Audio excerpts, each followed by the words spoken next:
la Fondation de France, en fait, c'est une structure de crowdfunding depuis les années 70. C'est-à-dire qu'en fait, on fait le lien entre des donateurs qui ont envie d'aider des structures d'intérêt général et des structures d'intérêt général qui souhaitent être financées pour pouvoir développer leur intérêt général. On n'a aucun fonds public, on est purement privé.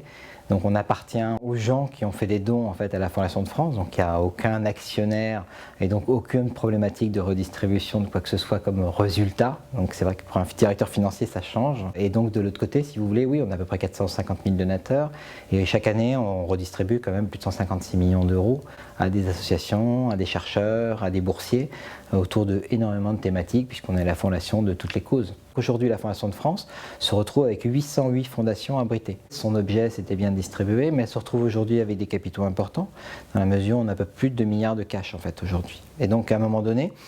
on s'est posé la question de se dire, mais aujourd'hui dans l'environnement dans lequel on est, il faut que les financements permettent de dégager des revenus qui permettent véritablement de donner des subventions aux personnes.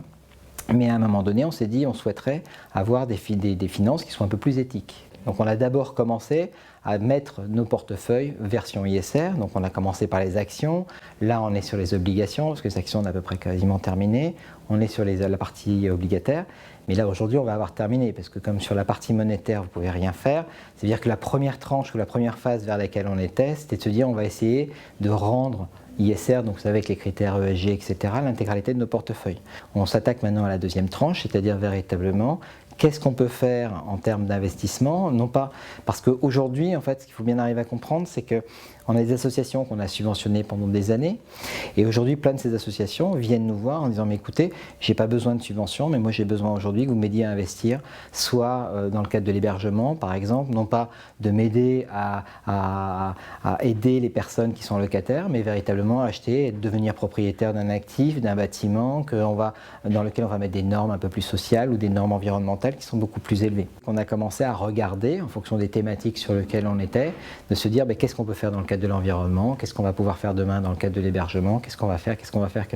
Et quand on a commencé à rentrer dans le domaine de l'investissement ou des investissements à impact sociaux, ce dont on s'est rendu compte très rapidement, c'est qu'en fait vous avez des organismes qui sont extrêmement bien positionnés, et de l'autre côté vous avez des banques qui aujourd'hui commencent à monter des fonds solidaires et des structures solidaires qui commencent vraiment à être intéressants. Donc ce qu'on est en train de faire nous à la Fondation de France, c'est véritablement de tester tous les systèmes qui existent aujourd'hui, qui gravitent autour de ces investissements à impact. On met des tickets dans les investissements solidaires, on met des tickets dans ce qu'on appelle les 90-10, on met des tickets sur ce qu'on appelle des dettes infrastructures, on met des tickets sur des nouvelles structures qui sont des fonds qui vont investir de façon